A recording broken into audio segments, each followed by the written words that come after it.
Understanding, let's move on. A guide for English learners. Hello everyone, welcome to our English learning series. Today, we're going to explore the phrase, let's move on. It's a common expression in English, and understanding its use can really help in both casual and formal conversations. So, let's dive in and learn more about this versatile phrase. The phrase, let's move on, is often used to suggest a transition from one topic or activity to another. It implies leaving something behind, whether it's a topic of conversation, an activity, or a physical location, and progressing to something new. It's particularly useful in meetings or discussions when it's time to shift focus.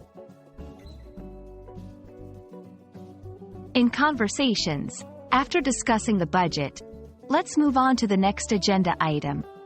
We've talked enough about my weekend. Let's move on to yours. In speeches or presentations, now that we've covered the basics, let's move on to more advanced topics. In writing, having examined the causes, let's move on to the effects. Sometimes learners confuse let's move on with phrases like let's move out or let's move in. These phrases are related to physical movement or relocation, whereas let's move on is more about progressing in conversation or activities.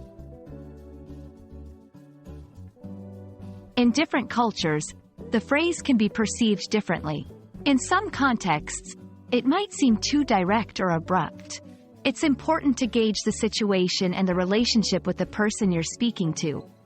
In formal or sensitive discussions, prefacing it with something like, if everyone is ready, shall we move on, can be more polite.